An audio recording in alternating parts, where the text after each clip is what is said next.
നമസ്കാരം. വേടൻ വീണ്ടും എയറിലാണ്. വേടനെതിരെ ഒരു പുതിയ മൗനലോവ അല്ല, പുതിയൊരു യുവ ഡോക്ടർ ലൈംഗിക അതിക്രമത്തിന് കേസ് കൊടുത്തിട്ടുണ്ട്. അതായത് അതിന്റെ കമന്റുകളാണ് വളരെ രസകരം.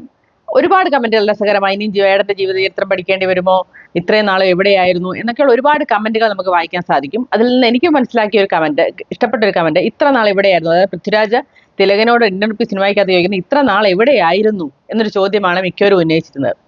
ആ ചോദ്യത്തിന് ഉത്തരം 2021 മീറ്റു വിവാദങ്ങളൊക്കെ കൊടുമ്പിടി കൊണ്ടിരുന്ന സമയത്ത് വേടനെതിരെ ചില സ്ത്രീകൾ ഫേസ്ബുക്ക് വഴി വേടനെതിരെ ഇതുപോലെ ലൈംഗിക ആരോപണങ്ങൾ ഉന്നയിച്ചിരുന്നു. അതിലൊരു ആൾ തന്നെയാണ് ഇപ്പോൾ ഈ കേസ് വീണ്ടും കൊടുത്തിരുന്നത്. അന്ന് ഫേസ്ബുക്ക് വഴി ആരോപിച്ച ആ ആരോപണങ്ങൾക്ക് വേടൻ ഇൻസ്റ്റാഗ്രാം വഴി അവരോടെല്ലാം ക്ഷമാപണം നടത്തിയിരുന്നു. ഓക്കെ, ഫേസ്ബുക്ക് വഴി ആരോപിച്ച ആരോപണങ്ങൾക്ക് ഇൻസ്റ്റാഗ്രാം വഴി വേടൻ ക്ഷമാപണം നടത്തിയിരുന്നു.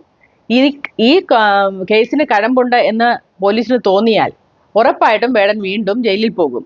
അത് സാരമില്ല, ജയിലിൽ പോയിട്ട് തിരിച്ചു വന്നിട്ട് ഇങ്ങനെ സ്ത്രീകളെ ലൈംഗികമായിട്ട് ഉപയോഗിക്കുന്നതൊക്കെ തെറ്റാണ്, നിങ്ങളാരും അത് ചെയ്യല്ല, എനിക്കിങ്ങനെ തെറ്റ് പറ്റിപ്പോയി, അതുകൊണ്ട് ഞാൻ ഇനിയും ഇത് ചെയ്യില്ല, നിങ്ങളാരും ഇത് ചെയ്യില്ല, ഞാൻ ഇനിയും വീണ്ടും ഇതൊന്നും ചെയ്യാതിരിക്കാൻ ശ്രമിക്കാം എന്നൊരു ക്ഷമാപണം നടത്തി കഴിഞ്ഞാൽ തീരുന്ന പ്രശ്നമേ ഉണ്ടാവുള്ളൂ എന്നാണ് എനിക്ക് തോന്നുന്നത്. അങ്ങനെയാണെങ്കിൽ വേടന്റെ കാര്യങ്ങൾ ചിലപ്പം നമുക്ക് വീണ്ടും പഠിക്കേണ്ടതായിട്ടും വന്നിരിക്കാം.